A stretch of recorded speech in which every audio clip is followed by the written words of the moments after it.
Hello student, I am Jyoti Jha. Welcome to NCERT the mind.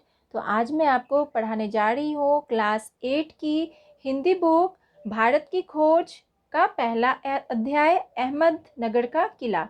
तो अगर आपने मेरा चैनल सब्सक्राइब नहीं किया है तो आप सबसे पहले मेरे चैनल एनसीईआरटी द माइंड को सब्सक्राइब कीजिए, लाइक कीजिए और बेल आइकन ज़रूर दबा दीजिए ताकि एनसीईआरटी से रिलेटेड जितने भी वीडियोज़ हैं वो आपके पास सबसे पहले पहुँचे। तो चलिए बच्चों, अब हम लोग पढ़ना शुरू करते हैं। तो ये है आपका पहला चैप्टर अहमदनगर का किला। तो हम लोग पहले अहमदनगर के बारे में कुछ जानते हैं।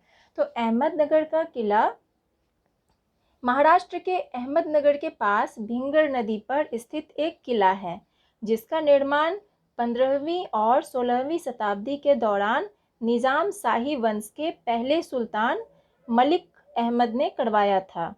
इसे ब्रिटिश राज के दौरान जेल के रूप में इस्तेमाल किया गया था। वर्तमान में किला भारतीय सेना के बख्तरबंद कोर के प्रशासन के अधीन है। तो अब हम इसके बारे में जान लिए कि अहमदनगर का किला कहाँ पर है। अब देखिए, अहमदनगर का किला भारत के प्रथम प्रधानमंत्री पंडित जवाहरलाल नेहरू की प्रसिद्ध पुस्तक भारत की खोज डिस्कवरी ऑफ इंडिया के संक्षिप्त संस्करण का पहला अध्याय है। इसमें वे अतीत को लेकर अपने दृष्टिकोण और उसके दबाव से हमें परिचित करा रहे हैं। तो देखिए बच्चों, उन्होंने यह जो पुस्तक है, बुक जो लिखा है, वहीं से बैठ के लिखा है। तो अब हम इसके बारे में जानते हैं। तो देखिए, वो अहमदनगर का किला 13 अप्रैल 1944 का दिन था।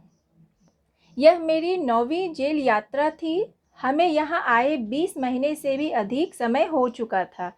जब हम यहाँ पहुँचे तो अंधियारे आकाश में झिलमिलाते दूज के चांद ने हमारा स्वागत किया। शुक्ल पक्ष शुरू हो चुका था। तब से हर बार जब नया चांद उगता है तो जैसे मुझे याद दिला जाता है कि मेरे कारावास का एक महीना और बीत गया। चांद मेरे बंदी जीवन का अस्थायी सहचर रहा है। वही मुझे इस बात की याद दिलाता है कि अंधेरे के बाद उजाला होता है। उसके बाद देखिए, अब अतीत का बाढ़, इसके बारे में उन्होंने बताया है कि दूसरी जेलों की तरह यहाँ अहमदनगर के किले में भी मैंने बागवानी करना शुरू कर दिया। मैं रोज़ कई घंटे तपती धूप में भी फूलों के लिए क्यारियाँ बनाने में बिताने लगा। मिट्टी बहुत ख़राब थी, पथरीली और पुराने मलबे और अवशेषों से भरी हुई। चूँकि यह इतिहास स्थल है, इसलिए अतीत में इसने कई युद्ध और राजमहलों की दुर्भी संधियाँ देखी हैं। यहाँ का इतिहास बहुत पुराना नहीं है। घटनाओं की दृष्टि से इसकी कोई विशेष अहमियत भी नहीं है, पर इससे जुड़ी एक घटना आज भी याद की जाती है। यह घटना है चांद बीबी नाम की एक सुंदर महिला के साहस की कहानी, जिसने इस किले की रक्षा के लिए अकबर की शाही सेना के विरुद्ध हाथ में तलवार उठाकर अपनी सेना का नेतृत्व किया। पर अंत में उसकी हत्या उसके अपने ही एक आदमी के हाथों हुई। खुदाई के दौरान हमें जमीन की सतह के बहुत नीचे दबे हुए प्राचीन दीवारों के हिस्से और कुछ गुंबदों और इमारतों के ऊपरी हिस्से मिले। हम बहुत दूर नहीं जा सके क्योंकि ना तो अधिकारियों से इसकी मंजूरी मिली और ना ही हमारे पास इस काम को जारी रखने के साधन थे।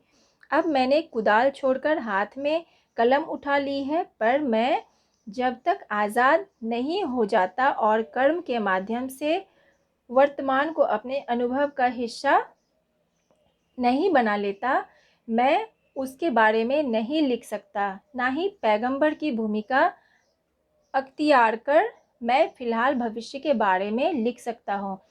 बचा रहता है अतीत, पर मैं उसके बारे में भी किसी इतिहासकार या विद्वान की तरह विद्वतापूर्ण शैली में नहीं लिख सकता। मैं पहले की ही तरह अपने आज के विचारों और क्रियाकलापों के साथ संबंध स्थापित करके ही उसके बारे में कुछ लिख सकता हूँ। गेटे ने एक बार कहा था कि इस तरह का इतिहास लेखन अतीत के भारी बोझ से एक सीमा तक राहत दिलाता है। अब है अतीत का दबाव। अब उन्होंने अतीत के दबाव के बारे में क्या लिखा है कि दबाव भला हो या बुरा हो, दोनों तरह अभिभूत करता है। कभी कभी यह दबाव दम घोंटू होता है, खास तौर पर उन लोगों के लिए जिनकी जड़ें बहुत पुरानी सभ्यताओं में होती है, मसलन भारत और चीन की सभ्यताएं। आखिर मेरी विरासत क्या है? मैं किन बातों का उत्तराधिकारी हूँ? क्या उन सब का जिसे मानवता ने दसियों हजारों साल के दौरान हासिल किया, उसकी विजयों के उल्लास का, उसकी पराजयों की दुखद यंत्रणा का, मानव के उन हैरत अंगेज साहसिक कार्यों का जिनकी शुरुआत युगों पहले हुई और जो अब भी जारी है और हमें आकर्षित करती है। मैं इस सब का वारिस हूँ, साथ ही उस सब का भी जिसमें पूरी मानव जाति की साझेदारी है। हम भारतवासियों की विरासत में एक खास बात है जो अनोखी नहीं है, क्योंकि कोई व्यक्ति औरों से एकदम अलग नहीं होता। अलबत्ता एक बात हम लोगों पर विशेष रूप से लागू होती है, जो हमारे रक्त, मांस और अस्थियों में समाई है। इसी विशेषता से हमारा वर्तमान रूप बना है और हमारा भावी रूप बनेगा।